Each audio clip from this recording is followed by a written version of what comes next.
Masih ingat kisah Nabi Musa nggak? Nabi Musa waktu tanya kepada Allah, ya Allah apa kau ngantuk? Nabi Musa belum pernah lihat Allah. Semua Nabi nggak ada yang lihat Allah. Yang lihat Allah nanti cuma penghuni surga. Dan nikmat terbesar di surga adalah melihat wajahnya Allah Azza wa Jalla. Semoga Allah karunia kita. Tidak ada Nabi yang melihat Allah SWT. Termasuk Nabi Muhammad SAW belum pernah lihat Allah. Makanya dalam hadis Bukhari pernah sekali Aisyah berkata, awal nikah dengan Nabi SAW tahun 2 Hijriah sebelum perang Badar, ya Rasulullah, apakah anda lihat Tuhan anda pada saat anda sedang mi'raj ke langit? Apa kata Nabi SAW? Allah itu cahaya, tes cahaya saya tidak bisa melihatnya. Nabi pun tidak lihat SAW. Belum ada yang lihat wujudnya Allah. Nanti hari kiamat itu pun di surga.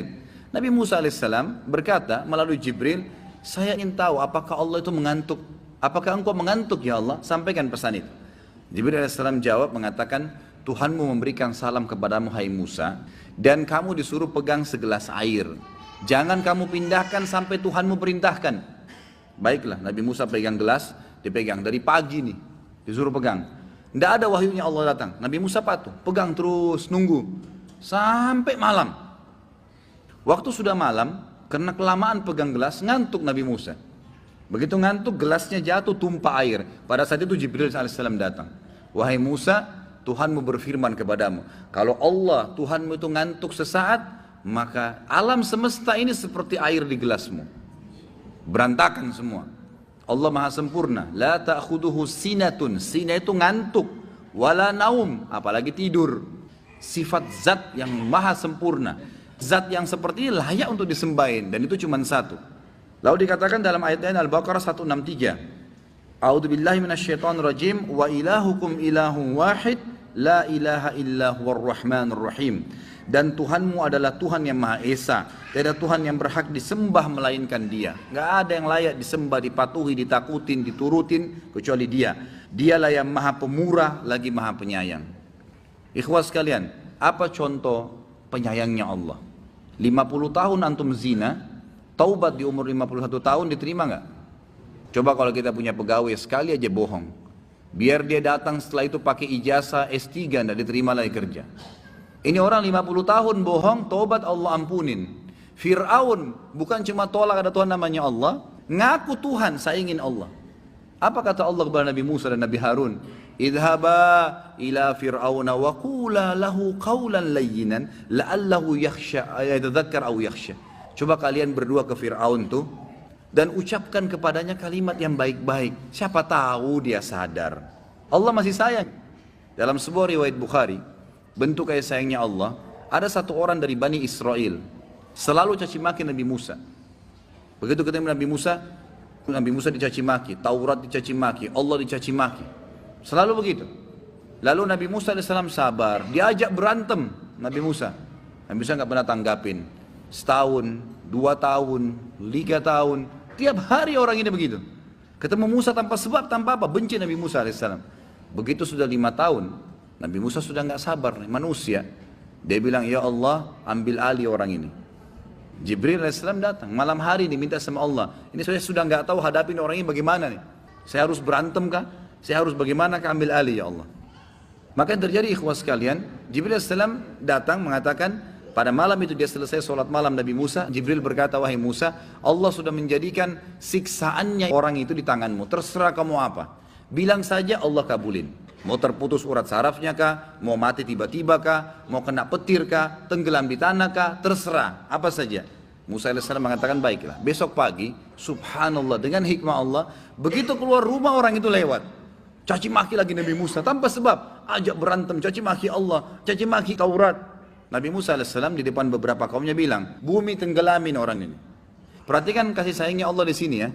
Allah subhanahu wa ta'ala kalau ingin menyiksa hambanya walaupun dia sudah sangat parah pelanggarannya, itu enggak spontanitas, bertahap. Tahapan ini sebenarnya Allah masih tarik, mau sadar enggak ya, mau minta maaf enggak ya. Nabi Musa AS bilang, wahai bumi tenggelamkan. Nabi Musa berharap mati deh kamu sekarang. Ternyata Allah tenggelamkan orang itu hanya sampai lututnya saja. Dia mau gerakin enggak bisa, lalu dia bilang, Musa maafin saya tidak akan ulangi. Musa bilang, saya enggak percaya. Hai bumi tenggelamkan dia. Nabi Musa berharap mati sekalian. Enggak, masih tenggelam sampai perutnya. Goyang-goyang enggak bisa. Musa maafin, ngerengek-ngerengek. Musa bilang saya enggak percaya. 5 tahun kau siksa saya. Hai bumi tenggelamin, tambah lagi. tenggelam sampai lehernya, belum mati. Musa, kalau kau maafin saya beriman pada Tuhanmu. Musa bilang, saya nggak percaya.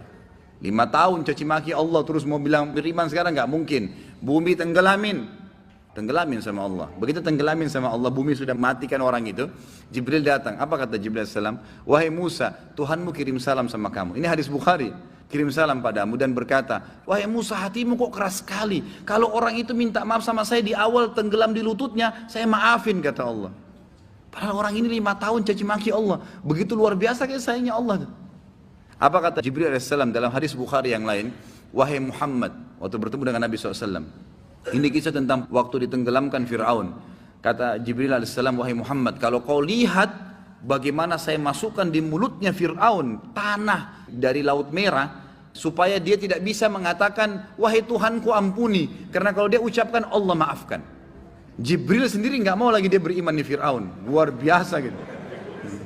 Ini hadis Bukhari. Kata Jibril, wahai Muhammad, kalau kau lihat bagaimana saya masukkan tanah di mulutnya Fir'aun, agar dia tidak bilang, ya Allah ampuni saya. Maka dia cuma bisa bilang, saya cuma bisa beriman kepada yang diimani Bani Israel, bukan Allah jadinya. Dia tidak bisa bilang, akhirnya tenggelam.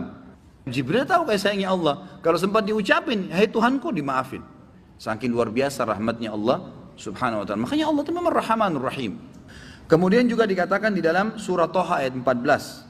Allah berfirman kepada Musa alaihissalam, A'udzubillahi minasyaitonir rajim, innani anallahu la ilaha illa ana fa'budni. Sesungguhnya aku adalah Allah, tidak ada Tuhan yang berhak disembah selain aku, maka sembahlah aku. Maka dikatakan di sini Allah SWT juga mengatakan kalimat fa'budni, hai Musa, saya Tuhanmu. Tidak ada Tuhan selain saya, kata Allah, maka hanya sembahlah saya. Sembah jelas semua masuk ya. Semua bentuk ibadah, tunduk patuh, berdoa, memohon, minta dijauhkan, berlindung, semua itu adalah ibadah. Maka hanya beribadahlah kepada saya. Kemudian firman Allah SWT kepada Nabi Muhammad SAW, surah Muhammad ayat 19, A'udzubillahi minasyaitonirrajim, fa'lam annahu la ilaha illallah. Maka ketahuilah dan sadarilah, yakinilah, tidak ada Tuhan yang berhak disembah, enggak ada tempat untuk bergantung kecuali Allah. Kemudian juga firman Allah SWT seraya memberitakan tentang dirinya. Surah Al-Hasyr ayat 22 sampai 23. A'udzubillahi minasyaitonirrajim. Huwallahu alladzi la ilaha illa huwa, alimul ghaibi wasyahada, huwarrahmanur rahim. Wallahu alladzi la ilaha illa huwal malikul quddusus salamul mu'minul muhaiminul azizul jabbarul mutakabbir. Subhanallahi amma yusyrikun. Di sini Allah SWT menyebutkan, dan ini memang sudah pernah disebutkan di dalam bab pertama kalau tidak salah ya. Di bab pertama Allah SWT pernah menyebutkan itu dalam surah Al-Hasyr ayat 22 sampai 24. Yang artinya dialah Allah yang tidak Tuhan yang berhak disembah selain Dia, yang mengetahui semua yang gaib dan semua yang nyata. Dialah yang maha pemurah, lagi maha penyayang. Dialah Allah yang tidak ada Tuhan yang berhak disembah kecuali Dia. Dialah Raja satu-satunya, yang maha suci, yang maha sejahtera, yang maha mengaruniakan keamanan, yang maha memelihara, yang maha perkasa dan yang maha kuasa, yang memiliki segala keagungan. Maha suci Allah dari apa yang mereka persekutukan. Dialah Allah yang menciptakan, yang mengadakan, yang membentuk rupa, yang mempunyai nama-nama yang paling baik. Bertasbihlah kepadanya yang ada di langit dan di bumi, dan dialah yang maha perkasa lagi maha bijaksana. Ini sifatnya Allah SWT.